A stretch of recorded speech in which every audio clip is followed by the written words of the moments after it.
নমস্কার বন্ধুরা, মিনুর রান্নাঘরে আপনাদের স্বাগত। চলে এলাম নতুন একটা রেসিপি নিয়ে। আজকে কয়েক পিস রুই মাছ ভালো করে কেটে ধুয়ে একদম পরিষ্কার করে নিয়ে এসেছি। এই মাছ দিয়ে দারুণ স্বাদের একটা রেসিপি করে দেখাবো। সঙ্গে নিয়েছি হাফ পেঁয়াজ, যেহেতু মাছের পরিমাণ কম, আর নিয়েছি একটা টমেটো, আর নিয়েছি কয়েক কোয়া রসুন। এছাড়া নিয়েছি এই যে সর্ষে আর লঙ্কা আর সামান্য পোস্ত। সব কিছু দিয়ে দারুণ টেস্টি একটা মাছের ঝাল করে আপনাদের দেখাবো। তাহলে চলুন শুরু করি। একদম প্রথমে মাছের মধ্যে আমি মেখে নিচ্ছি একটু নুন, সঙ্গে দিয়ে দিচ্ছি হলুদ, আর দিয়ে দিচ্ছি এই যে হাফ চামচ মতো ঘরে গুঁড়ো করা জিরে, আর দিয়ে দিচ্ছি একটু শুকনো লঙ্কার গুঁড়ো, আর দিয়ে দিচ্ছি সঙ্গে একটু সর্ষের তেল। সব কিছু দিয়ে মাছগুলোকে আমি খুব ভালো করে মেখে নেব। এইটা একটা ভেটকি মাছের পেটি ঘরে ছিল, ওটাকেও দিয়ে দিচ্ছি রুই মাছের সঙ্গে।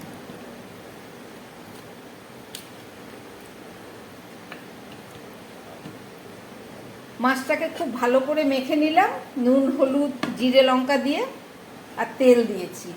এবার এটা 5 মিনিট থাক, সর্ষে বেটে নিয়ে ফেরত আসছি। সর্ষে লঙ্কা বাটা একদম রেডি, সঙ্গে পোস্ত আছে অল্প। চলুন এবার রান্নাটা শুরু করি। 5 মিনিট হয়ে গেছে। মাছের ঝাল রান্না করার জন্য একটা কড়াই বসিয়ে দিয়েছি। কড়াইটা গরম হয়ে গেছে, বা পরিমাণ মতো তেল দিয়ে দিচ্ছি।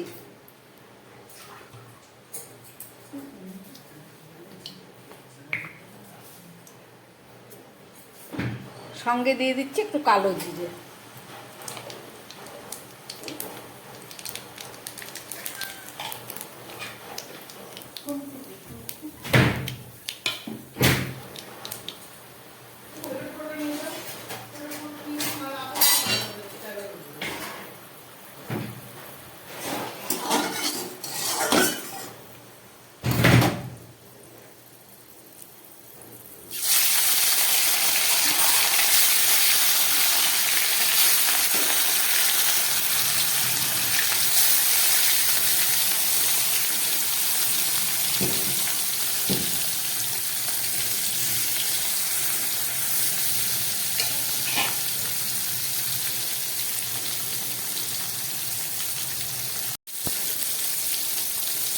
মাছটা খুব বেশি কড়া করে আমি ভাজবো না, একটু হালকা ভেজে নেব।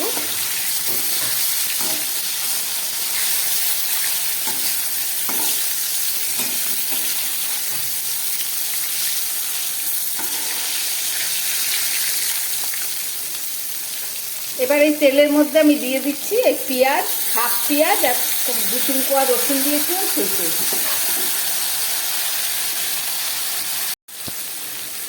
রসুন পেঁয়াজটা অনেকটাই ভাজা হয়ে গেছে। এবারে দিয়ে দিচ্ছি এই টমেটো।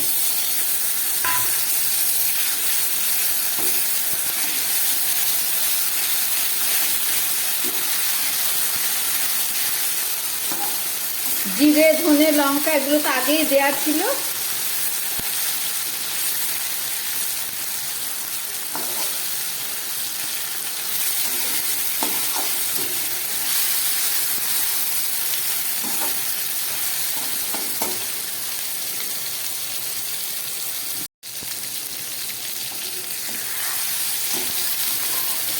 এখানে একটু মশলা ধোয়া জল ছিল, দিয়ে দিলাম।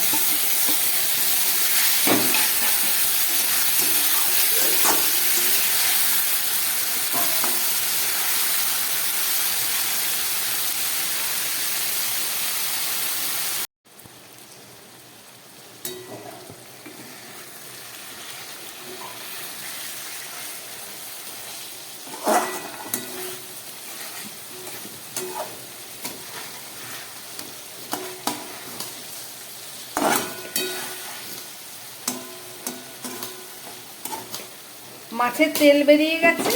এবারে আমি দিয়ে দিচ্ছি এই বেটে রাখা সর্ষেটা,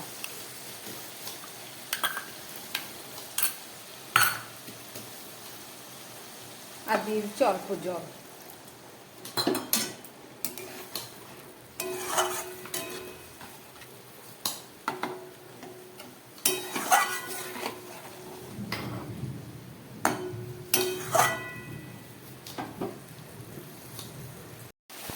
মাছটা ফুটে উঠেছে আর দিয়ে দিচ্ছি আবার সামান্য একটু নুন, কারণ না মাছ মাখানোর সময় অল্প নুন দেওয়া হয়েছিল।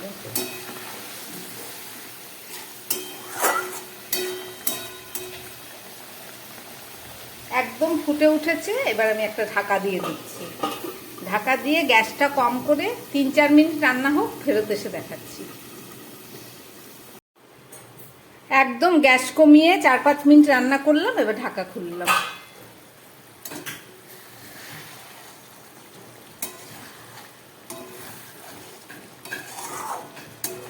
দেখুন মাছের ঝাল একদম রেডি।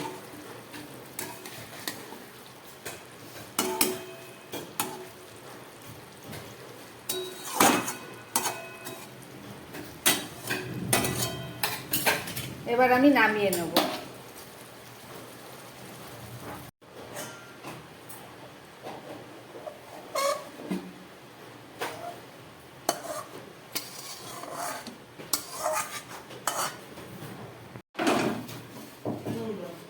রান্না করলাম রুই মাছের ঝাল। কিভাবে রান্না করলাম দেখলেন, আশা করি আপনাদের ভালো লেগেছে। এভাবে রান্না করবেন, আপনারা খাবেন। যদি ভালো লাগে তাহলে আমার চ্যানেলটাকে লাইক করবেন। এইভাবে রান্না করে খেলে মুখরোচক, তেমনি দুর্দান্ত স্বাদও হয়।